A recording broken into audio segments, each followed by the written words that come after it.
전천 후 감사 생활. 이중표 목사. 옛날에는 농사를 지을 때 비가 오면 농사를 짓고 비가 오지 않으면 농사를 못 지었습니다. 그런데 후에 농사 기술이 개발되면서 저수지를 만들어서 날이 가물어도 농사를 지을 수 있게 만들었는데, 최근에는 더 발전해서 겨울에도 농사를 지을 수 있게 만들었습니다.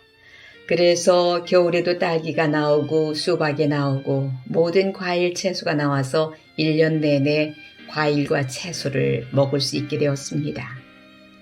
이렇게 기후에 전혀 제한받지 아니하고 일기에 제한받지 아니하고 1년 내내 짓는 농사를 전천후 농사라고 말합니다. 저희는 어렸을 때 천수답이라는 것이 있어서 산등성에 있는 노는 비가 오면 농사를 짓고 비가 오지 않으면 농사를 못 지었습니다. 또 모를 심었어도 비가 오지 않으면 다 말라버렸습니다. 그런데 지금은 밭에까지 수리시설이 되어서 비가 오지 않아도 농사를 짓습니다. 신앙생활하면서 환경이나 우리에게 오는 시련이나 역경에 영향을 입지 아니하고 항상 감사하는 생활을 전천후 감사라고 말합니다. 비가 오면 감사하고 날이 가물면 한탄하는 신앙생활이 아니라 비가 와도 좋다, 가물어도 좋다, 겨울이 와도 좋다, 가을이 와도 좋다, 계절에 관계없이 어느 때든지 좋다. 이렇게 감사하며 살 수 있는 축복, 이것은 그리스도인의 최대의 축복입니다. 우리가 신앙생활하면서 똑같은 예수를 믿지만 즐겁게 믿는 사람이 있고 괴롭게 믿는 사람이 있습니다. 어떤 사람은 예수를 믿고 행복을 얻은 사람이 있고, 어떤 사람은 예수를 믿으면서도 전혀 마음의 행복을 느끼지 못하고 여전히 불행하게 사는 사람이 있습니다. 하나님은 우리에게 대한 분명한 기대가 있습니다. 그것은 나 자신이 예수를 믿고 늘 감사하며 살기를 원하십니다. 왜 감사하기를 원하느냐? 내가 감사함으로 나에게 놀라운 변화가 일어나기 때문입니다.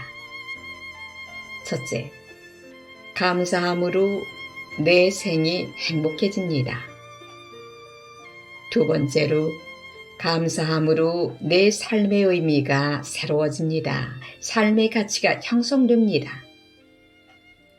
세 번째로, 감사함으로 내 인격이 높이 성숙합니다. 이 세 가지는 감사가 주는 최대의 축복입니다. 감사한 만큼 행복합니다. 감사한 만큼 우리 마음이 기쁩니다. 똑같은 부부가 살면서도 감사한 마음을 가지면 행복합니다. 내가 감사한 마음을 가지면 살맛이 납니다. 그러나 감사를 잊어버리면 그때부터 인생은 아무 살맛이 없습니다. 이러한 은혜를 받고 살도록 하나님께서 우리를 불러주셨습니다. 우리는 하늘을 보나 땅을 보나 감사를 찾아내야 됩니다. 성경 가운데에서 가장 위대한 고난의 승리자를 욥이라고 말하고 있습니다. 욥은 부자였습니다.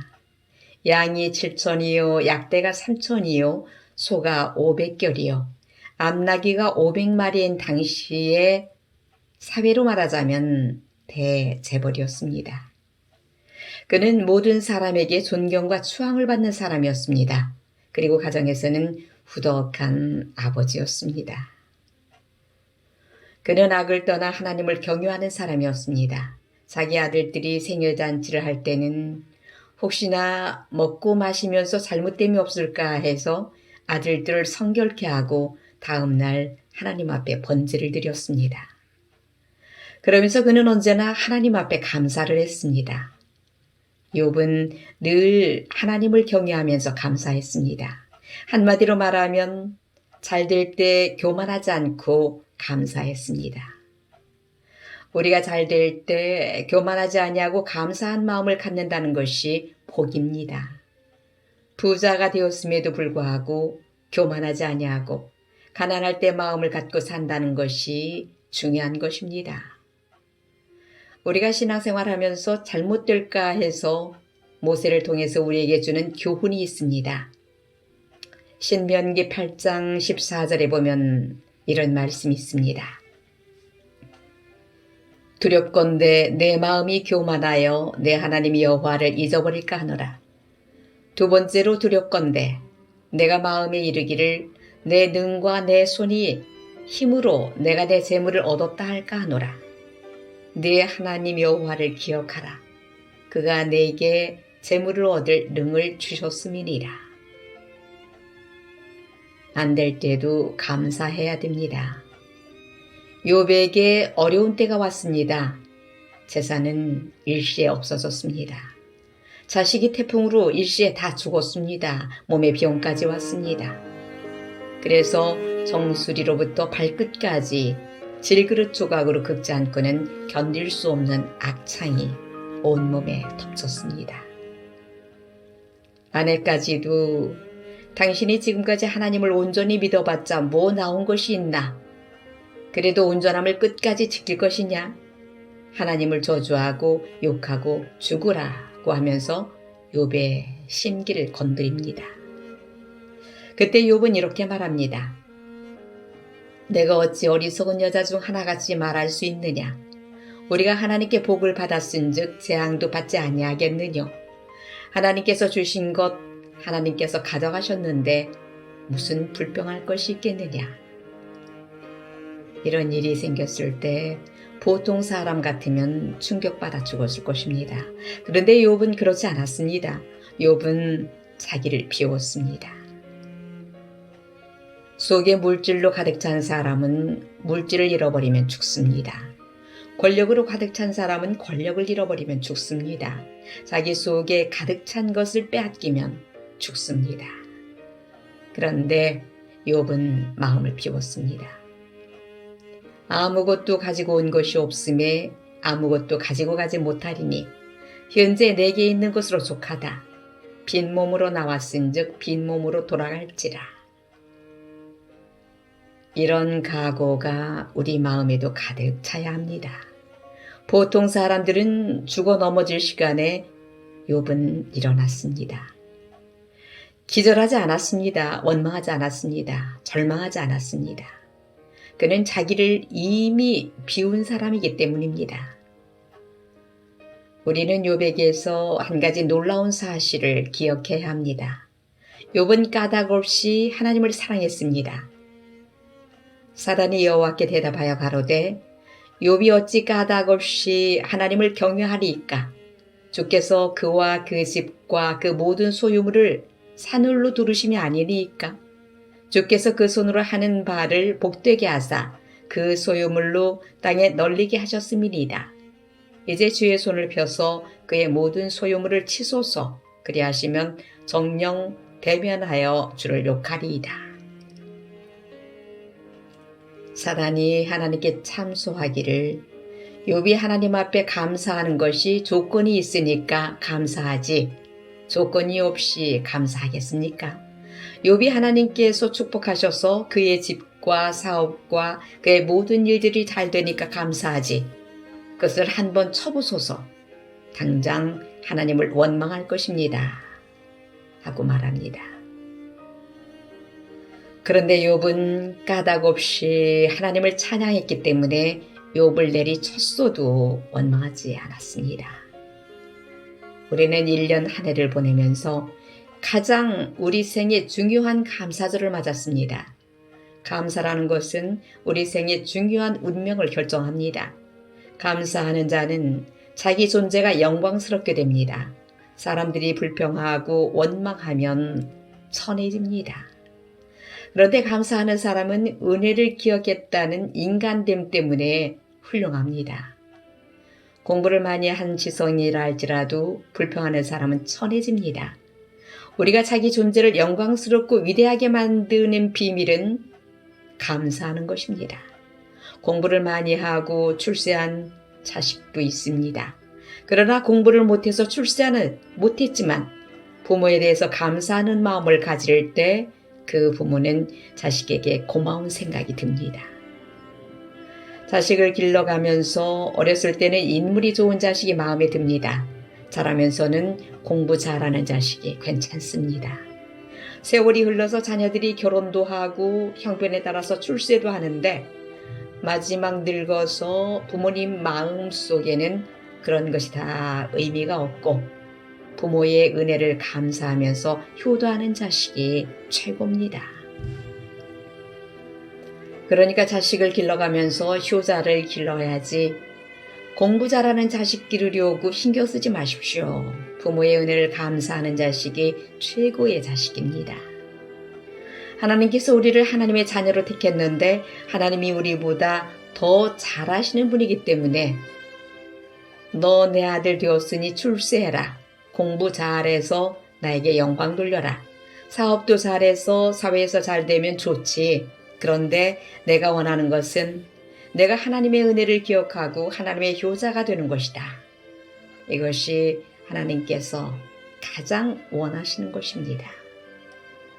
이것이 하나님께서 최고로 영광을 받으시는 비밀입니다.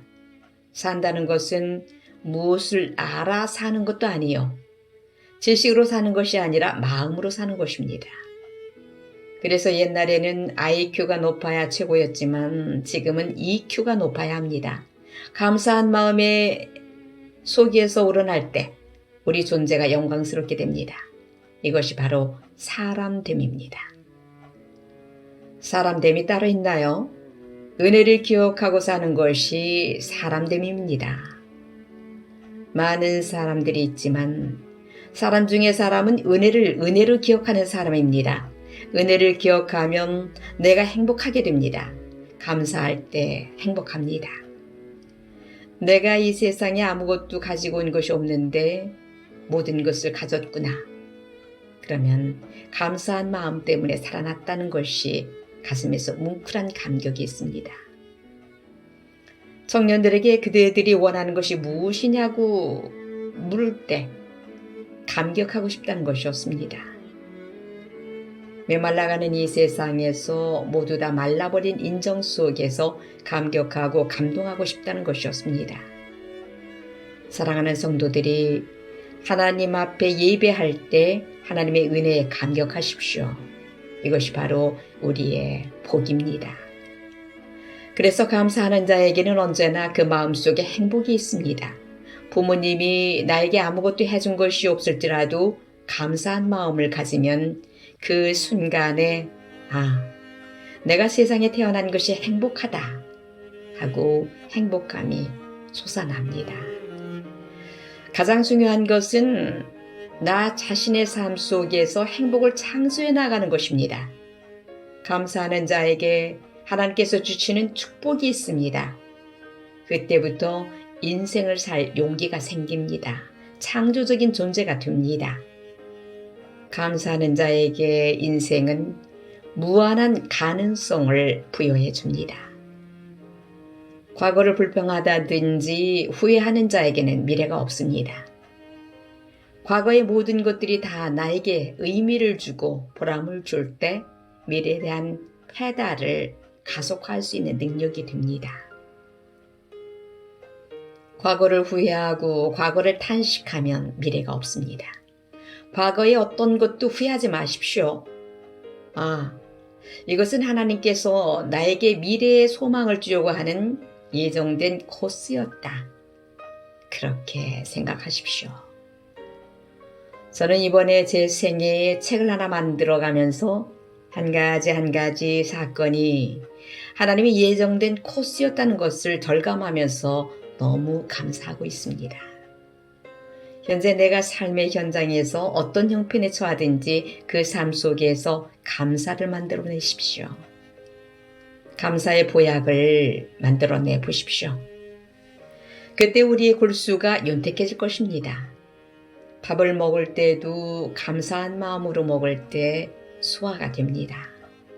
부부가 살면서도 감사한 마음으로 살 때 거기에 사랑이 싹 터오릅니다. 우리가 하나님을 믿되 우리의 신앙생활에서 감사한 마음을 가질 때 우리가 하나님을 향해서 한없는 영광을 돌리며 미래에 대한 하나님의 축복을 나의 것으로 받을 수 있습니다. 한신교회 개척 이후에 최고의 헌금을 하는 여종이 있습니다. 시장에서 장사하면서 번 돈을 하나님 앞에 바칩니다. 매주 감사 헌금을 드립니다. 제가 한 번은 물었습니다. 어떻게 한 주간도 빠지지 않고 감사를 합니까? 그랬더니 옛날 구역장이 매주 하나님의 은혜를 감사하라고 가르치더랍니다. 이분이 구역장에게 물었습니다. 어떻게 해야 하나님을 잘 믿습니까? 감사를 해야지. 감사를 어떻게 합니까? 매주 해야 됩니다. 이분이 구역장 얘기를 듣고 매주 감사를 했습니다. 그런데 3개월이 되어도 별로 잘 되는 것도 없고 감사를 했다고 은혜가 쏟아지는 것도 아니고 해서 3개월 해도 별것 없네요 했더니 3개월 가지고 되나요? 1년은 해야지 해서 1년 동안 계속했습니다. 1년 해도 별것 없네요 했더니 1년 해가지고 되나요? 10년은 해야지 하더랍니다. 그런데 이분이 매주 감사헌금을 드리면서 은혜를 받았습니다. IMF가 와서 경기가 안 좋을 때 제가 한 번은 물었습니다. 요즘 사업이 잘 됩니까? 사업 잘 됩니다. 제가 안 된다는 얘기를 듣고 물었는데 잘 된다고 그래요. 그래서 무슨 사업이 잘 됩니까? 했더니 저는 한 가지 사업은 불경기가 없습니다. 하나님 사업은 불경기가 없습니다. 하나님께 향하는 사업은 불경기가 없다는 것입니다. 그때 그 여종에게 절해주고 싶은 마음이 들었습니다.